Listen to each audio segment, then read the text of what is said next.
Hi, Bill here again. Just one more upgrade to the camper. Sometimes we like to camp in areas that either don't have fresh water available close by, or the water is very, very hard, and we like to start off and hopefully make the trip with a tank of fresh water from home that's got the been water softened and everything. And I didn't really want to mess with an RV water softener. And especially for just a weekend trip, if we start with a full tank of water, then we can make the whole weekend. And this camper is way, way under the rating of my truck. It's about 5,000 pounds. My truck's rated for 9,100 pounds. And the actual water tank is right over the axles. So I have no concerns from a stability standpoint or from a weight rating standpoint. I've got dual 3,500 pound axles. The trailer weighs about 5,000 pounds. Not concerned about the weight of hauling the water. But the problem was that the water tank was really poorly designed to support that weight going down the road. So the tank would actually bulge, and it got to the point that it bulged so much that probably a half of the tank would have water in it that the pump, which picks up at the other end, could not pull out.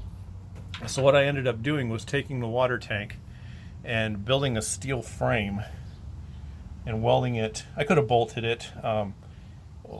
A grinder doesn't scare me too awful much, so I can grind this out if I ever have to replace the tank, but I probably would bolt it if I had to do it again, but when I put it in, I quickly welded it to the frame.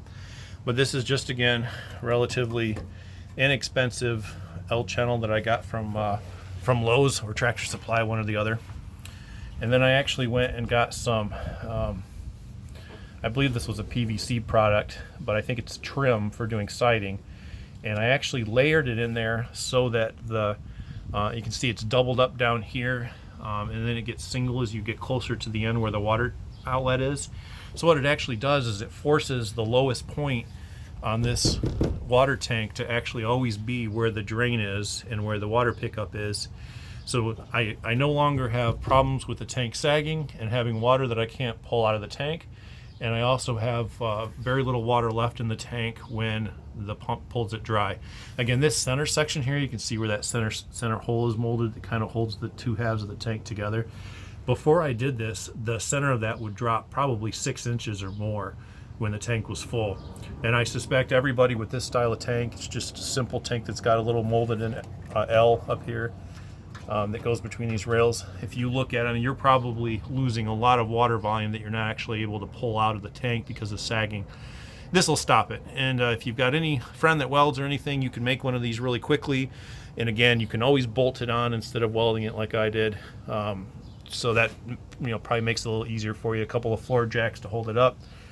I did realize after I put it in that I needed to put these stops up here, because the other thing that this tank had is there was nothing that stopped it from sliding from side to side on those frame rails with the stock condition. There was no stop. So the tank would actually slide over on the road and push the water. It would actually start to kink the water lines. So what I did when I built my frame is I actually also, this was a piece I reused from a piece of exercise equipment. Just a big rubber stop that was one of the feet. I welded one of those to each end, and that stops the tank from moving in the rig as well. So I hope this helps you if you like to travel with any water and you're worried about tank durability. Thanks.